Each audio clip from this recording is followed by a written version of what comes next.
Chers auditeurs, chères auditrices, bonjour et bienvenue. Je suis Ingrid Chute et vous écoutez Profession homéopathe sur Radio Mieux-être. Aujourd'hui, je vous emmène voyager à travers le temps avec des personnages historiques passionnants qui ont côtoyé l'homéopathie ou bien qui, en la pratiquant ou en étant soignés par elle, ont été éblouis. Alors, soyez prêts parce que vous serez peut-être parfois étonnés. Avant de vous présenter mon invité de marque, je vais vous donner un petit topo sur l'histoire de l'homéopathie, vite fait, un petit survol. Comme je vous disais la dernière fois, Montréal a eu son hôpital homéopathique et le directeur de cet hôpital était Randall Griffith. Et cet homme était l'inventeur de l'anesthésie moderne. Et saviez-vous que Emily Stowe, cette première femme médecin canadienne, la femme à qui on doit, nous les femmes, le droit de vote, eh bien, elle était homéopathe. Oui. Et William Osler, le père de la médecine moderne, disait combien les homéopathes sont éveillés sur l'importance de l'étude scientifique des maladies. Eh oui. Paul McCartney, lui, dit n'aller nulle part sans sa trousse homéopathique. Mark Twain disait la grande chance que l'on a eue que cette médecine ait survécu aux multiples tentatives de la détruire. Bref, il y a une foule de personnages historiques, des prix Nobel de médecine, de physique, de littérature, qui ont vanté les mérites de cette médecine homéopathique et qui ont vécu toutes sortes d'aventures autour d'elle. Et l'homéopathie est finalement riche en histoire dans le traitement d'épidémies graves. Elle a sorti la France du choléra, le sud de la France du choléra, des villages entiers du typhus, de la grippe espagnole, Cuba de la leptospirose, comme on voyait avec Georges Aragon récemment. Et au Québec, on passe trop souvent à côté de cette médecine brillante qui, un peu comme un trésor caché, dort bien silencieusement en attendant qu'on la découvre. Alors, aujourd'hui, pour mesurer l'ampleur de l'histoire de cette médecine et de sa force curative, lorsqu'elle est bien pratiquée, évidemment, par des homéopathes professionnels, je suis allée chercher un invité hors pair, juste pour vous. J'ai le bonheur et l'honneur d'accueillir Denis Fournier. Bonjour, Denis. Bonjour, Ingrid. Bonjour. Denis, c'est un homéopathe, évidemment, professionnel, membre du SPHQ, membre fondateur du SPHQ, qui est le syndicat professionnel des homéopathes du Québec. Denis Fournier, c'est un exégète de l'histoire de Hahnemann, sa vie, ses écrits, son œuvre. Et il publie en 2014 une bibliographie qui a été acclamée, une nouvelle qui est la référence aujourd'hui, la référence internationale sur toute l'œuvre de Hahnemann, Samuel Hahnemann, le fondateur de l'homéopathie. Et elle est disponible sur le site de l'Institut d'histoire de la médecine de la Fondation Robert Bosch. Il est aussi l'auteur de nombreux articles publiés sur Hahnemann ou sur tout sujet touchant l'histoire de Hahnemann. Oui, souvent sur Hahnemann en particulier. Sur Hahnemann en particulier. Sur ses écrits. Denis Fournier, c'est notre référence au SPHQ dans notre communauté homéopathique. Quand on veut savoir si un fait est véridique, on va voir Denis parce que sa méticulosité et toutes ses connaissances sont hors pair. Et Denis, je pourrais parler longtemps de toi. Tu es cofondateur du syndicat professionnel, cofondateur de l'École d'homéopathie du Québec, collectionneur d'artefacts rares de Hahnemann. Tu es un expert botaniste, musicien et un super bonhomme. Merci. Bonjour, Denis. Merci d'avoir accepté notre invitation. Ça fait plaisir. Denis, on parle d'histoire de l'homéopathie. Mm-hmm. Oui. J'aimerais te poser une question pour commencer. L'homéopathie n'est pas sortie d'une boîte de Cracker Jacks au petit bonheur en tirant à pile ou face. Samuel Hahnemann, le fondateur de l'homéopathie, qui était un chimiste allemand du 18e siècle, était bien en avance sur son temps. Et peux-tu nous parler de lui, de son contexte historique, social et de comment il est arrivé à une médecine homéopathique? D'abord, Hahnemann, il vit 88 ans. Alors, 88 ans, pour l'époque, c'est quelque chose d'assez remarquable. Puis s'il fallait raconter l'histoire d'un bonhomme 88 ans d'histoire, ça prendrait quelques heures. Si on voulait résumer, en fait, Hahnemann vient d'une petite place qui s'appelle Meissen, en Allemagne, qui est en Saxe, qui se trouve entre deux grandes villes, Dresden et Leipzig. Et il naît à une époque, une époque très difficile pour la Saxe allemande, parce qu'il naît en 1755 et l'année suivante, en 1756, commence une guerre qu'on appelle la guerre des 7 ans. Puis cette guerre-là, en fait, elle va ruiner complètement la Saxe. Le père de Hahnemann, à l'époque, il est peintre dans une fabrique de porcelaine, la très connue fabrique de porcelaine de Meissen, qui existe encore. Ah oui. Mais à l'époque, on détruit la fabrique. Et puis, le père est sans travail pendant plusieurs années. Alors, on peut imaginer une enfance probablement assez pauvre dans la famille. Oui. La famille a 3 enfants, deux garçons, dont Samuel, et une sœur qui s'appelle Charlotte.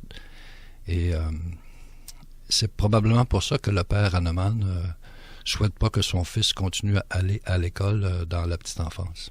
Alors, il le sort souvent de l'école pour travailler. C'est grâce à la protection d'un de ses professeurs, qui s'appelait Müller, que Samuel va pouvoir bénéficier d'études sans que ça lui coûte rien. Alors, Müller va toujours le protéger, en fait, jusqu'à l'âge de 20 ans, pour qu'il suive une formation, et notamment dans une école qui était une école de privilégiés, qui s'appelait la Fürstenschule. C'est une école princière, où étaient admis seulement que des enfants de nobles, par exemple. Eh bien. Oui. Et en fait, il va se faire remarquer à cette école-là. C'est une école très sévère, mais c'est une école où est-ce que la formation est humaniste. On apprend, par exemple, beaucoup les langues et puis les mathématiques, la géométrie, etc. À la suite de ça, il va aller à l'université. Pardon, il va choisir il choisit médecine, il va à Leipzig, il va aller ensuite à Vienne. Ses choix en médecine sont très... il sait pourquoi il va à telle ville ou telle ville. Mais très vite dans sa carrière, il s'aperçoit en fait que la pratique médicale n'a aucune logique, aucune cohérence. On prescrit n'importe quoi sur des théories un peu alambiquées. Et il choisit... très souvent, dans les premières années de sa pratique médicale, il va abandonner la pratique de la médecine parce que à l'université, pour gagner un peu sa vie, il s'était mis à faire des traductions. Alors, pardon, il traduit le français, il traduit l'anglais, le français vers l'allemand, l'anglais vers l'allemand, il traduit l'italien vers l'allemand, il produit des textes en latin, et ça lui assure son pain quotidien. Et évidemment, les années passent, il va se marier, vont arriver les premiers enfants. C'est une vie un petit peu difficile parce qu'il gagne mal sa vie. Et il gagne juste par la traduction et très peu par la pratique médicale parce qu'en fait, il n'aime pas la pratique médicale. Il va s'intéresser à la chimie parce que c'est quelque chose de nouveau dans le décor. Puis les produits chimiques servent aussi à la médecine. Et donc, à cause de ça, il va s'intéresser à la chimie. À tel point que même autodidacte, il va devenir une des 15 personnes les plus citées dans la littérature chimique de son époque. Ouais. Oui. Et, évidemment, va arriver un événement particulier au cours de ses traductions puis de ses travaux de recherche. Il traduit en anglais qui s'appelle Cullen, William Cullen, qui est une sommité médicale partout en Europe. Et puis, il s'aperçoit que Cullen affirme quelque chose par rapport à un produit qui est la quinine, qui s'appelle le cinchona, et avec lequel Hahnemann n'est pas d'accord. C'est-à-dire que dans sa traduction, il commente quelque chose. Et puis, on ne sait pas trop pourquoi, mais il décide de faire l'essai de la quinine sur lui-même. Oui. Est-ce qu'il souffrait? Est-ce qu'il faisait de la fièvre? Est-ce qu'il... certains disent qu'il a peut-être déjà eu la malaria et puis il avait eu une fièvre qui ressemblait à la malaria. Il décide de prendre la quinine. Oui. Il s'aperçoit qu'en fait, en prenant la quinine, ça lui fait développer des symptômes qu'il n'avait pas. Alors, il fait le lien très rapidement entre le fait de prendre une substance qui lui crée des symptômes et les symptômes qui sont développés alors qu'il n'était pas malade. Mm-hmm. En fait, c'est la naissance de l'homéopathie. Oui. Parce que plus tard, dans d'autres écrits, il va reprendre cet exemple-là de son essai de la quinine. Mais il va mettre beaucoup de temps, hein? Oui, c'est ça. En fait, appeler... tu vois, ça se passe en 1790. Oui, oui. 90, 1790. En 1796, il publie le premier écrit sur cette question-là. Mm-hmm. Et puis, il faut attendre 1805 avant que sorte la première matière médicale homéopathique, c'est-à-dire le résultat d'expérimentation de plusieurs substances. La première substance, c'est le quina, le china, la quinine. Mais après ça, il va essayer des substances qui étaient utilisées en médecine à l'époque, l'arnica, l'ignacia, le mercure, etc. Toutes les substances qu'on utilisait en médecine, l'aconite. Et puis, en fait, le principe, c'est d'essayer une substance sur soi-même alors qu'on n'est pas malade pour voir quels symptômes va développer la substance. Oui.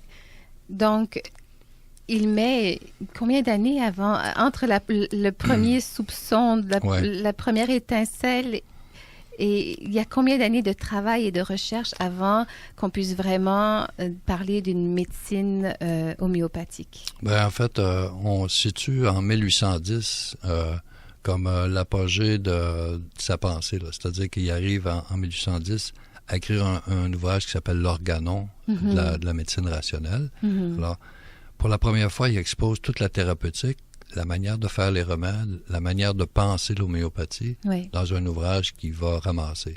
Mm-hmm. Mais tout ça est le résultat, en fait, de 20 ans de recherche. Oui. Non seulement 20 ans de recherche, mais d'écrit, parce que pendant 5 ans, là, entre 1805 et 1810, avant que sorte l'Organon, il produit des articles fondamentaux sur la pensée de l'homéo et sur la pratique homéopathique. Oui. Incroyable. On va faire une petite pause. Oui. Vous écoutez Profession homéopathe sur Radio Mieux-être et on vous revient tout de suite. Nous sommes de retour à Profession homéopathe. Je suis Ingrid Schutt et je reçois aujourd'hui Denis Fournier, expert en histoire de l'homéopathie et de tout ce qui tourne autour de son fondateur, Samuel Hahnemann. Denis, est-ce que tu peux nous parler, s'il te plaît, du contexte dans lequel Samuel Hahnemann développe sa pensée? Effectivement, tantôt je disais qu'il y avait la question de la guerre, de la guerre des 7 ans. Toute l'époque, en fait, une grande partie de la vie d'Hahnemann qui va se passer à travers les conflits. C'est quelque chose qui, en plaçant sa pensée dans le contexte, on comprend plein de choses. Par exemple, Hahnemann déménage 29 fois dans sa vie. Pourquoi il déménage aussi souvent? Parce qu'en fait, il n'est pas satisfait de la pratique médicale qu'il installe. Il veut gagner mieux sa vie. Il faut comprendre qu'il y a 11 enfants. C'est pas lui qui les a, mais c'est sa femme qui a 11 enfants à faire vivre. Et puis, pour gagner sa vie, il cherche il change de place très souvent. Tu parlais pendant la pause de la fin des années Lumière. Oui, aussi. c'est ça. Puis,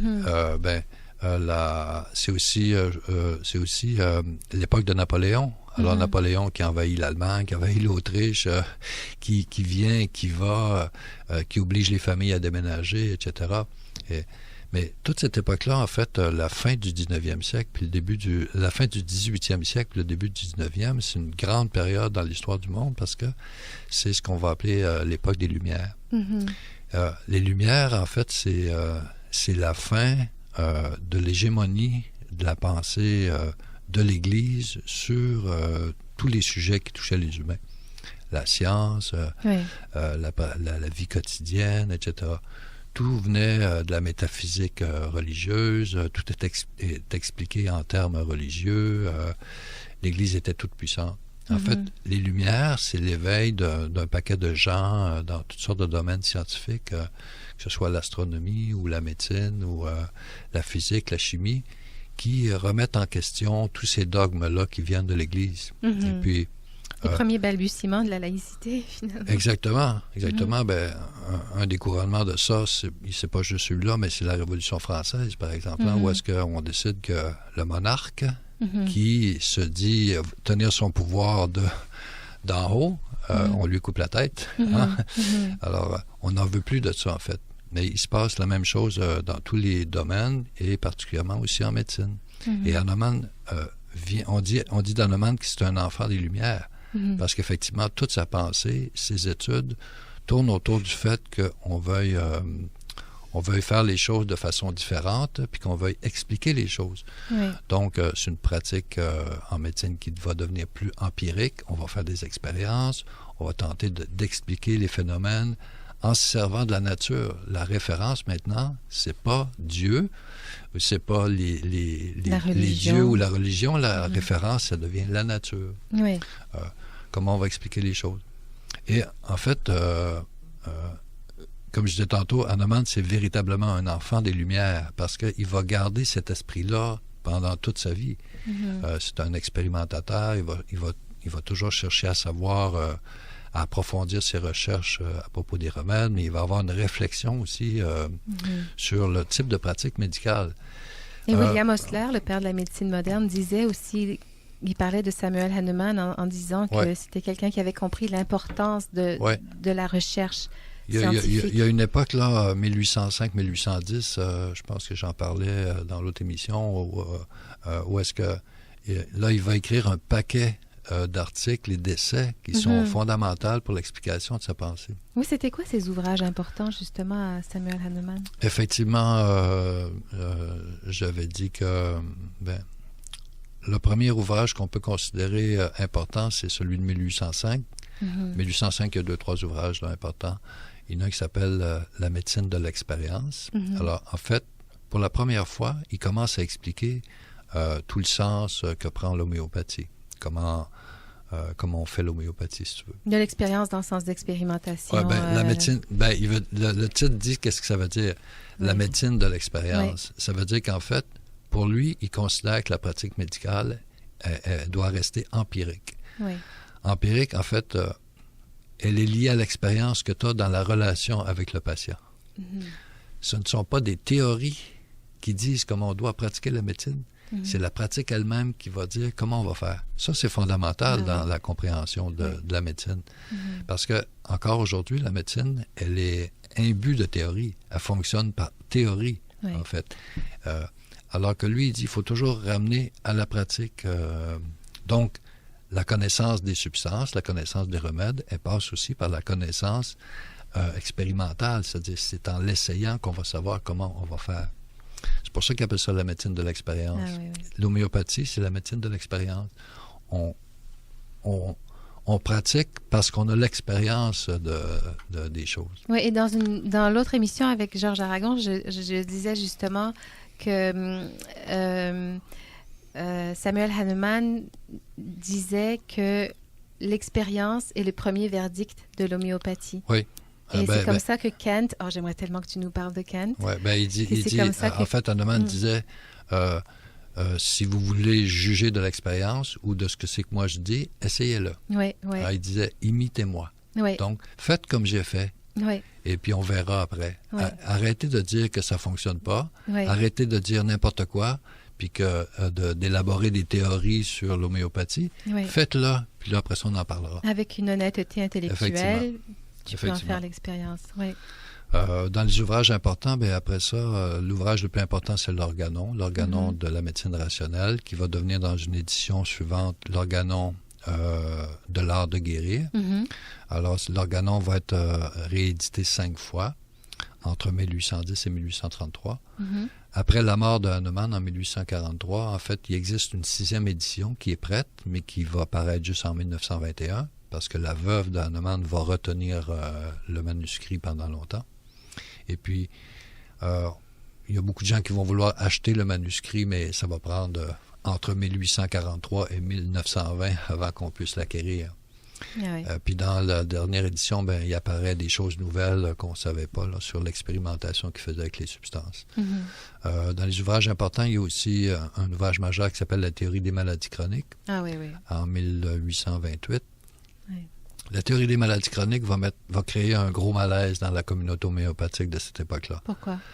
Parce qu'en fait, l'approche de Hahnemann jusqu'à la théorie des maladies chroniques, c'est une approche expérimentale. Oui. C'est-à-dire qu'il essaie les choses et c'est sur l'expérience qu'il avance. Alors que la théorie des maladies chroniques, il amène des concepts. Donc, en fait, on va dire qu'il conceptualise l'homéopathie. Donc, là, il se base sur l'expérience, mais il amène une espèce de théorie pour expliquer comment il va faire les choses. Ah, là, on n'est pas d'accord. Donc, il y a une partie de la communauté homéopathique, des praticiens, des médecins, à cette époque-là, qui vont refuser cette approche théorique-là, et puis qui vont rester dans l'approche conventionnelle d'expérimentation des substances. Alors, ça crée une espèce de schisme chez les homéopathes, qui vont se diviser en deux grands camps. On va dire les purs et les demi-homéopathes. C'est-à-dire les purs, eux, ils pratiquent véritablement comme le fondateur le disait, puis les demi-homéopathes, ils utilisent encore la vieille médecine parfois, et ils mélangent des choses, mais ils vont utiliser surtout des substances à très basse dynamisation, c'est-à-dire qu'on ne dilue pas beaucoup le remède, alors que les autres vont expérimenter de plus en plus les remèdes. C'est cette division-là, ce schisme-là chez les homéopathes qui explique aujourd'hui qu'on voit diverses approches de l'homéopathie. Par exemple, en France, il y a des approches très caractéristiques de l'homéopathie. En Allemagne, il y en a qui sont différentes. Aux États-Unis ou au Canada, on voit des approches très différentes, mais tout vient à l'origine de ça. Denis, est-ce que tu pourrais nous parler un peu, à travers l'histoire de l'homéopathie, de l'action de l'homéopathie dans les épidémies? La première épidémie, en fait, c'est Hahnemann le premier qui va traiter avec succès une épidémie de scarlatine en 1789. À ce moment-là, il n'est même pas dans l'univers homéopathique. En fait, il fait juste commencer à en parler. C'est ça, il commence ses expérimentations. Je m'excuse, c'est pas en 1789, c'est en 1799. Alors, en fait, ça fait quelques années qu'il réfléchit à la question homéopathique et pour la première fois, il va l'appliquer et il va publier sur la question. En fait, il a affaire à une famille, à plusieurs familles où on sait qu'il y a de la scarlatine. Et puis, il donne des remèdes très dilués parce qu'il s'aperçoit que les substances qu'on donne en médecine créent beaucoup d'effets secondaires. Alors, il décide de diluer les remèdes, puis il s'aperçoit qu'ils ont le même effet. Effectivement, il dilue les remèdes, puis il les secoue toutes les fois, et puis il s'aperçoit... C'est important dans la fabrication du remède, c'est pas seulement une dilution. Non, c'est pas une dilution. C'est une dynamisation. Oui, exactement. C'est toi qui m'as enseigné, tu m'avais enseigné la pharmacopée quand j'ai commencé à étudier l'homéopathie. Et tu nous disais, ce ne sont pas des dilutions, mais des dynamisations. Le langage francophone par rapport au langage anglophone ou allemand de l'homéopathie, le langage allemand et anglais est très, très strict sur cette question-là. Les francophones ont vu leur langage déformé par les Français de France. C'est-à-dire que c'est l'industrie pharmaceutique qui a imposé le terme dilution au remède. Alors qu'en fait, ce n'est pas des dilutions. Le remède n'est pas dilué, il est dilué et secoué. On disait à l'époque succé. Donc, de façon successive entre chaque dilution. Oui, entre chaque dilution. Donc, on appelle ça une dynamisation. Et Hahnemann va même écrire un texte très clair sur cette question-là, mais on l'a escamoté dans le milieu francophone. Je reviens sur les épidémies, parce que, en fait, il donne un remède à une enfant. Il donne un remède à une enfant, mais pour protéger le reste de la famille, il pense donner le même remède aux autres enfants. Puis effectivement, les autres enfants n'ont pas la scarlatine. Alors, c'est la naissance de la prophylaxie homéopathique. La prophylaxie qui est la prévention ou la protection dans une épidémie. Ensuite, la prochaine épidémie qu'il va traiter, c'est en 1814. C'est une épidémie de typhus. Avec les troupes de Napoléon. Oui, c'est ça, les troupes de Napoléon qui retraitent de Russie, qui amènent le typhus avec elle, à Leipzig. Sur 183 cas traités, il n'y a aucune perte de vie humaine. Personne n'a jamais vu ça. Ça étonne pas les Allemands, mais ça étonne beaucoup les Russes qui vont vouloir en savoir plus sur la méthode d'Hahnemann. Oui, et les Russes vont beaucoup s'intéresser à Ouais. l'homéopathie. Et après rapidement. ça, c'est l'épidémie du choléra en 31-32 en Europe. Encore là, le succès des homéopathes est foudroyant. 5 à 10 des décès chez les homéopathes, 60 de décès chez ceux qui sont en médecine conventionnelle de l'époque. De l'époque. C'est ça qui fait, en fait, c'est le succès du choléra, des homéopathes dans le choléra, qui fait que l'homéopathie va se diffuser partout dans le monde, parce que ça commence à ce moment-là. Fascinant. Oui. Et ensuite, il y a d'autres épidémies. Oui, qui ont c'est été ça. Ben, traitées. après ça, il y en a d'autres. Par exemple, aux États-Unis, on va aller, il va y avoir la fièvre jaune, il va y avoir, ben, La grippe espagnole. oui, il y a plusieurs épisodes de choléra en Europe. Hein, Ah ça oui. va jusqu'aux années 70, Même à 1870 à Cuba. peu près. Hein. J'ai vu que même à Cuba, Oui, oui. l'homéopathie est rentrée dans les années 1800 quelques à Cuba Oui. et puis a traité... Ben, aux États-Unis, il y a une épidémie de choléra dans les années 30. Il y en a une dans les années 50. Au Québec aussi. Au Québec, dans l'épidémie des années 30 ou 40, il y a 3000 morts à Québec, il y a 3000 morts à Montréal. Puis à l'époque, les villes ont 30 000 de population. Alors, c'est foudroyant, les gens ont très peur. Oui. Hein? À cette époque-là, il y a juste un homéopathe là, qui traite comme un homéopathe à Québec. Ah oui. Il s'appelait Bardy, Pierre-Martial Bardy, celui qui va fonder la Société Saint-Jean-Baptiste à Québec, d'ailleurs. C'est fascinant. Denis, Ouais. c'est déjà tout le temps qu'on a. Ah, C'est déjà tout le Faudra temps qu'on a. revenir. Mais avant, tu vas revenir nous voir. Hein. Mais avant de vous quitter, je vous rappelle que vous trouverez les infos de notre émission d'aujourd'hui sur mon site internet homéopathe.ca et sur ma page Facebook Ingrid Homéopathe. Si vous avez des questions, vous pouvez me les écrire en privé. Et vous pouvez rejoindre Denis Fournier sur le site du sphq.org. Je mettrai aussi ces infos sur ma page Facebook Ingrid Homéopathe. J'aimerais terminer avec une citation de Mark Twain que, Denis, je peux te laisser la lire? La citation de Mark Oui, Twain avec oui. une voix d'homme, Oui, ce serait oui. bien. Hein?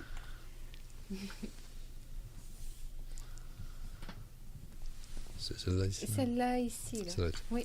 L'introduction de l'homéopathie a forcé le médecin de la vieille école à se retourner pour étudier quelque chose de rationnel à propos de son travail. Nous devons être reconnaissants que l'homéopathie ait survécu aux atteintes des médecins allopathes qui voulaient la détruire. Vous étiez à l'écoute de Profession Homéopathe avec Ingrid Schutt et je recevais Denis Fournier. Merci et je vous souhaite une excellente santé. À bientôt.